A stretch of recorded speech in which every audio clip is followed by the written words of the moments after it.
নমস্কাৰ বন্ধু বান্ধৱীসকল, আজি আকৌ কেইটামান গুৰুত্বপূৰ্ণ প্ৰশ্নলৈ আপোনাক স্বাগতম জনাইছোঁ আছাম জ্যোতি চেনেলৰ অন্য এটা নতুন ভিডিঅ'লৈ। এতিয়ালৈকে আপুনি যদি আমাৰ চেনেলটো ছাবস্ক্ৰাইব কৰা নাই তেন্তে চেনেলটো ছাবস্ক্ৰাইব কৰি ল'ব, কিয়নো আমাৰ ভিডিঅ'সমূহত আহিবলগীয়া ADI আৰু আছাম পুলিচৰ পৰীক্ষাসমূহৰ কাৰণে প্ৰস্তুতি চলাই থকা সকলৰ বাবে GKৰ প্ৰশ্ন উত্তৰসমূহ আলোচনা কৰি থকা হৈছে। সেয়েহে ভিডিঅ'টো শেষলৈকে চাব আৰু ভিডিঅ'টো যদি চাই ভাল পায় তেন্তে বন্ধুবৰ্গৰ লগত ভিডিঅ'টো শ্বেয়াৰ কৰিবলৈ নাপাহৰিব আৰু এটা লাইক কৰি ভিডিঅ'টো কেনেকুৱা পালে জনাবলৈ নাপাহৰিব। তেন্তে দেৰি নকৰি আজি ভিডিঅ'টো আৰম্ভ কৰোঁ। পাৰিলে আপোনালোকে প্ৰশ্ন উত্তৰসমূহ কপিত নোট কৰি যাব, কিয়নো নোট কৰি গ'লে আপোনালোকৰ পিছত ৰিভিজন কৰিবলৈ সুবিধা হ'ব। তেন্তে ব'লক আজি ভিডিঅ'টো আৰম্ভ কৰোঁ। আজি আমাৰ 1 নম্বৰ প্ৰশ্নটো হৈছে, গুৱাহাটী বিশ্ববিদ্যালয় কেতিয়া স্থাপিত কৰা হৈছিল? উত্তৰ দিয়া আছে A 1987 চনত, B 1946 চনত, C 1948 চনত আৰু অপশ্যন D 1950 চনত। গুৱাহাটী বিশ্ববিদ্যালয় কেতিয়া স্থাপিত হৈছিল? আৰু ইয়াৰ শুদ্ধটো হ'ব 1948 চনত। মনত ৰাখিব। 2 নম্বৰ প্ৰশ্ন, অসমৰ কুমাৰ ৰজা বুলি কাক কোৱা হয়? উত্তৰ দিয়া আছে ভাস্কৰ বৰ্মন, B চন্দ্ৰকান্ত সিংহ, D কুমাৰ বৰ্মন আৰু অপশ্যন D লক্ষ্মী সিংহ। আৰু ইয়াৰ শুদ্ধটো হ'ব ভাস্কৰ বৰ্মন। অসমৰ কুমাৰ ৰজা বুলি ভাস্কৰ বৰ্মনক কোৱা হয়। 3 নম্বৰ প্ৰশ্ন, আহোম আৰু মোগলৰ শেষ যুদ্ধ কেতিয়া হৈছিল? উত্তৰ দিয়া আছে 1662 চনত, B 1672 চনত, C 1682 চনত আৰু অপশ্যন D 1685 চনত।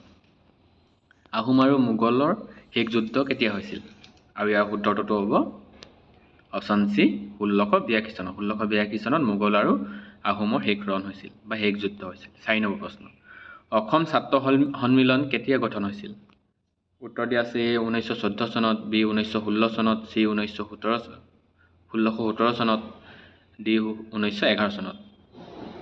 আৰু ইয়াৰ শুদ্ধটো হ'ব 1916 চনত। মনত ৰাখিব। 5 নম্বৰ প্ৰশ্ন, মুছলমানসকলে প্ৰথম কেতিয়া অসম আক্ৰমণ কৰিছিল? উত্তৰ দিয়া আছে 1206 চনত, 1205 চনত, 1204 চনত আৰু 1503 চনত। মুছলমানসকলে অসম কেতিয়া প্ৰথম আক্ৰমণ কৰিছিল? আৰু ইয়াৰ শুদ্ধটো হ'ব অপশ্যন A 1206 চনত। 6 নম্বৰ প্ৰশ্ন, অসম সাহিত্য সভা প্ৰথম কেতিয়া অনুষ্ঠিত হৈছিল? উত্তৰ দিয়া আছে 1915 চনত, 1916 চনত, 1917 চনত আৰু অপশ্যন D 1918 চনত। অসম সাহিত্য সভা প্ৰথম কেতিয়া অনুষ্ঠিত হৈছিল?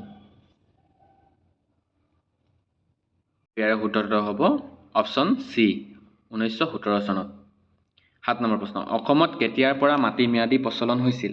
উত্তৰ দিয়া আছে A 1885 চনত, B 1886 চনত, C 1985 চনত আৰু অপশ্যন D 1986 চনত। অসমত কেতিয়াৰ পৰা মাটি ম্যাদী প্ৰথা প্ৰচলন হৈছিল?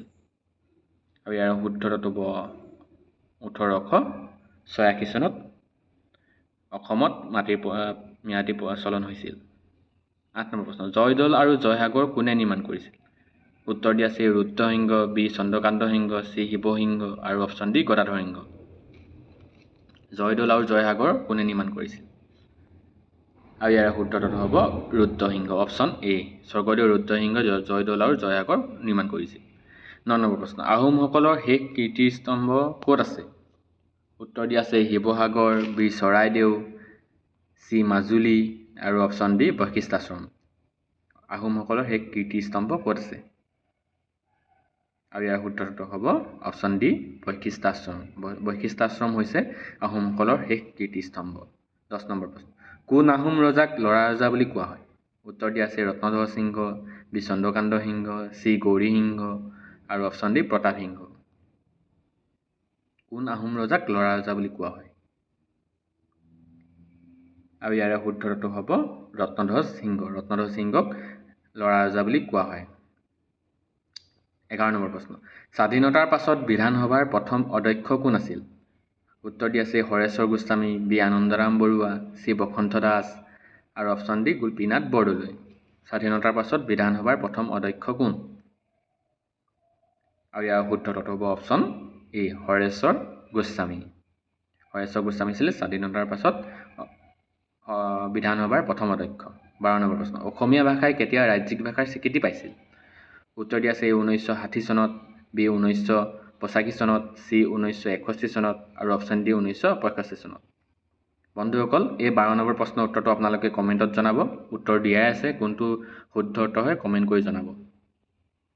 13 নম্বৰ প্ৰশ্ন, আহোমৰ ৰাজধানী চৰাইদেউত কেতিয়া স্থাপন কৰিছিল? উত্তৰ দিয়া আছে A 1228 চনত, B 1223 চনত, C 1225 চনত আৰু অপশ্যন D 1226 চনত। বন্ধুসকল, এই প্ৰশ্নৰ উত্তৰটো খেলি মেলি হৈ আছে। আপোনালোকে কোনটো শুদ্ধ উত্তৰটো নাই ইয়াত, আপোনালোকে শুদ্ধ উত্তৰটো জনাবলৈ মই কমেণ্টত জনাব। আহোমৰ ৰাজধানী চৰাইদেউত কেতিয়া স্থাপন কৰা হৈছিল? 14 নম্বৰ প্ৰশ্ন, অসহযোগ আন্দোলন অসমত কেতিয়া হৈছিল? উত্তৰ দিয়া আছে A 1920 চনত, B 1925 চনত, C 1921 চনত আৰু অপশ্যন D 1926 চনত। অসহযোগ আন্দোলন কেতিয়া হৈছিল? আৰু ইয়াৰ শুদ্ধ উত্তৰ হ'ব 1920 চনত। 15 নম্বৰ প্ৰশ্ন, কোন চনত মহাত্মা গান্ধী অসমলৈ আহিছিল?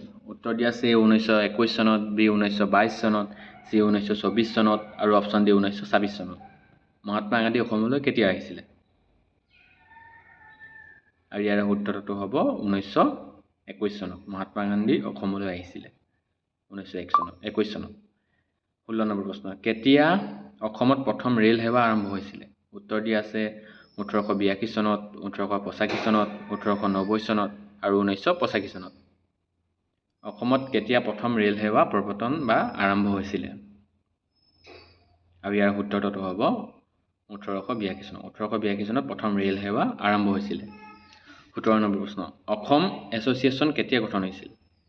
উত্তৰ দিয়া আছে A 1905 চনত, B 1903 চনত, C 1911 চনত আৰু অপশ্যন D 1917 চনত।